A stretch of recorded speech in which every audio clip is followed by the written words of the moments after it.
다음 소식입니다. 정부가 지난 이사 공급 대책의 후속 조치로 제3차 신규 공공택지를 최종 발표했습니다. 기존 계획보다 9천 가구 증가한 14만 가구 규모의 입지 10곳을 확정했는데요. 자세한 내용 역시 취재기자 연결해서 들어보겠습니다. 박수현 기자 나와 계시죠? 네, 국토교통부는 오늘 14만 가구 규모의 제3차 신규 공공택지 입지 10곳을 확정했습니다.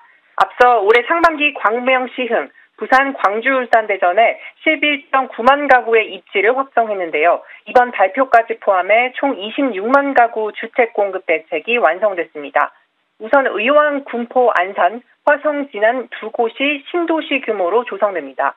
의왕, 군포, 안산은 여의도 면적의 2배 규모인 586만 제곱미터에 4.1만 가구의 주택이 공급될 예정입니다.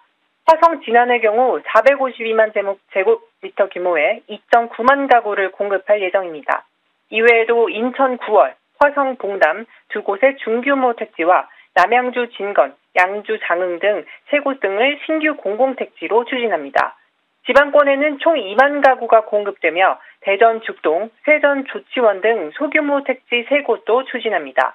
앞서 국토부는 입지 발표 전에 후보진의 이상거래 동향 등에 대한 투기 의혹을 확인하기 위해 공직자 토지 소유 현황 조사, 부동산 실거래 조사, 경찰 수사 등을 진행했는데요. 공직자 전수조사 결과 국토부 직원 2명의 신규 택지 내 토지 소유를 확인했으며 1명은 상속으로 취득, 1명은 자경을 위한 농지 취득으로 확인됐습니다. 또 LH 직원 1명이 8년 전에 한 개 필지를 취득했지만 조사 결과 투기 혐의는 확인되지 않았습니다.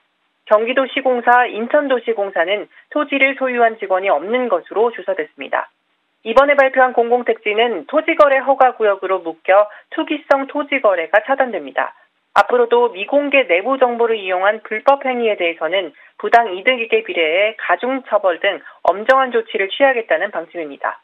이날 발표한 신규 공공택지는 오는 2026년부터 순차적으로 분양이 시작될 전망입니다. 2022년 하반기 지구 지정을 목표로 관련 절차를 추진해 나가겠다는 계획입니다. 윤성원 국토부 차관은 태릉과 과천 등 8사 대책 핵심 부지가 본격적으로 추진되고 신규 공공택지 26만 가구의 입지가 모두 확정된 만큼 국민들이 안정적인 주택 공급 확신을 가질 수 있도록 신속하고 차질 없이 사업을 추진해 나가겠다고 강조했습니다.